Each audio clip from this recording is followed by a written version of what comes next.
All right. It says I'm live. Are we really live? Give me some feedback. Can you hear me okay? Is everybody out there in Happy Land doing all right today? I want to check the stream here on YouTube and make sure that we've got a good connection. Let me see. Gotta open that, turn that off, and then wait to see if it will connect. And so greetings, welcome, Wizard, Warrior, Wanderer, Wayfarer, and Wildcat alike. Um, I had gone over to watch Dark Journalist here on the tubes. It's called Dark Journalist and John Warner, #4, UFO Bloodlines and Elite Technology. And so, as far as I know, I am still banned on Dark Journalist. So I thought, well, I could sit here and watch him, or I could do a watch party with you guys, and that way I can at least comment and enjoy some of the feedback on my own. Yeah, so let's do that. Yeah, it looks like my transmission is coming in okay. So let me jump in there and show you guys what I can see, and that way you can see it too, right? And we can do this together. Add to stage. See how that looks. Everything responds a little bit slow, guys. So give me just a second. Let's see how it works. Yeah, that works. Okay, so I don't know if you can hear it or not. Let me see. I'll turn up the sound. And I'll double check here on YouTube.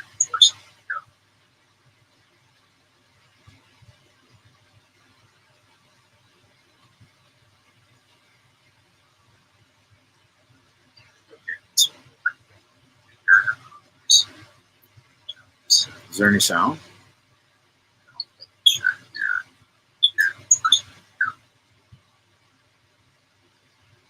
I don't think so.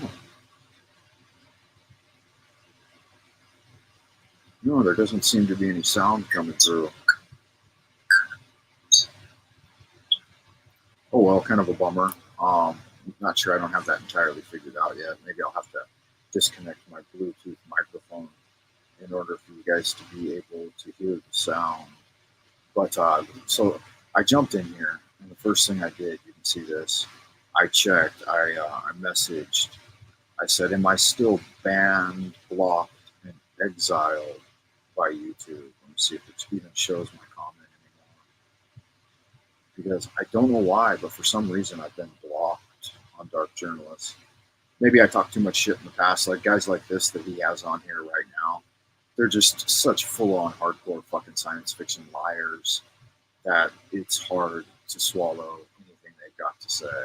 Yeah, so right here I say, "Am I still blocked, banned, and exiled?" Sad. And then I go down, let's continue down and see if anybody saw my comment, and it doesn't look like it, right?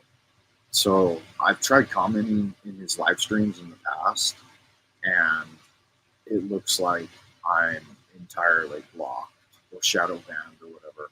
Like it'll still pop up, but it won't pop up in the general chat.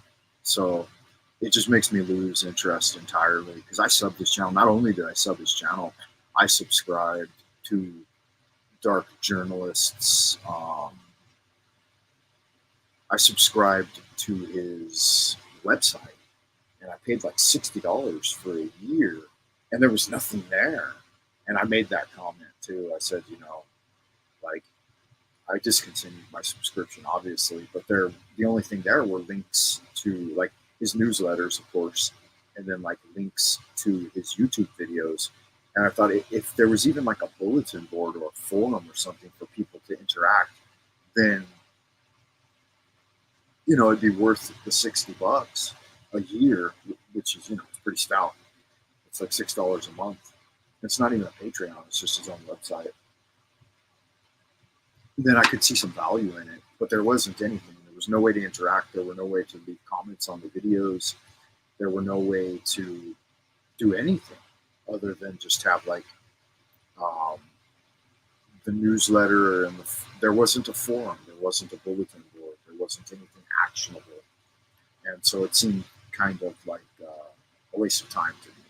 But I think that got me banned because I canceled my subscription. You know, I thought in the future it's better maybe just to send people a gift of love directly and not expect too much in return, because I really wasn't expecting anything per se, but the fact that it was set up like, your membership to a behind the scenes dark journalist type thing, I thought that there might be a little something there, but there wasn't. So avoid that if you can, and I'll hang around and wait and see if anybody joins me here in the ideas room. But I'm watching Dark Journalist here on YouTube. It's live right now. There are 2,000 people watching. Of course, some of the most famous ones. Scarlet Fire is in the house. She's always over there. There are quite a few people that are routine denizens of the Dark Journalist Ideas Room. Scarlet Fire is definitely one I recognize as always being there. I don't see any others that I'm really super familiar with.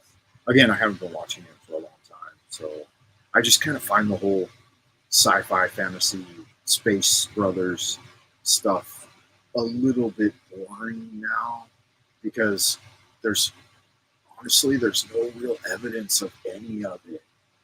It's like, I've seen some things in the sky. Certainly, I've seen some aerial phenomena, unidentified aerial phenomena, as they like to call it these days. But other than that, like, how is it even applicable to your daily life? I mean, what's really going on?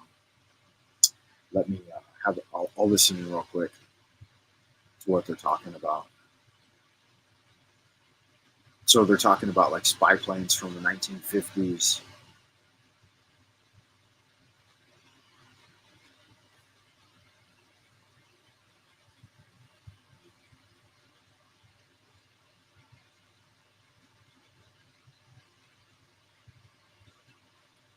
I guess if you're really into aeronautics and the space industry, then some of it could be of interest to you.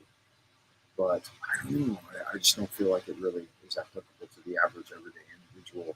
When, like, if you watch the progress of the air industry and taking flights and stuff, like, it was way better back in the 1980s when they first started building those planes, like 747s and stuff. They were wonderful. The experience was just delightful. Everything was young and fresh, and you got great food, and flight tickets weren't, they weren't that expensive and stuff. And then you fast forward to today, and it's like, now it's just a brutal experience for, if you're not getting first class tickets, if you're sitting in economy class, it's just brutal. Like, the conditions are super tight. Food is most of the time garbage. Getting through security to get on the plane and shit, it's just a total nightmare. So it doesn't seem like we've made much progress over the last 4 or 5 decades, right, in that industry. And with that said, it's like, why would you be overly interested in what's going on when its real day-to-day experience is not great and doesn't really have much to offer the average individual? But again, that's just one individual's opinion and experience. Take with it what you may. But I do I do fly because I live, in 2 countries, as it were, and so sometimes I do need to utilize their services. Um, it'll get better though. I mean, it's already hit rock bottom with the whole thing that went on a couple of years ago, and they made it almost impossible to fly, and flight tickets were just crazy expensive, like 30,000 RMB for a round trip ticket to the U.S. from China, and they don't fly direct anymore. Like, you have to fly around even to be able to go there. It's like $5,000 US. Something that should probably only cost at most maybe 300 or 400, 10 times the value. So that discourages most people from doing it, and that's what I think that's more of what they're interested in. It was kind of the global shutdown, lockdown 2020. So that was kind of a nightmare. I don't think we need to talk about that anymore. But I'm going to run on into the abodes of the future. I love y'all, good looking sexy people. Stay well out.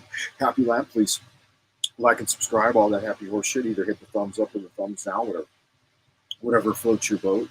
If it was your first time, don't let it be your last time. Check me out on www.buymeacoffee.com/Frank Monday. That's a good way to get in touch with me. Maybe send me a Christmas present, a little something in the tip jar.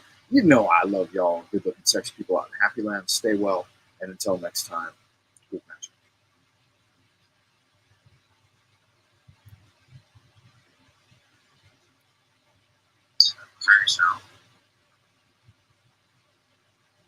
So we're talking about like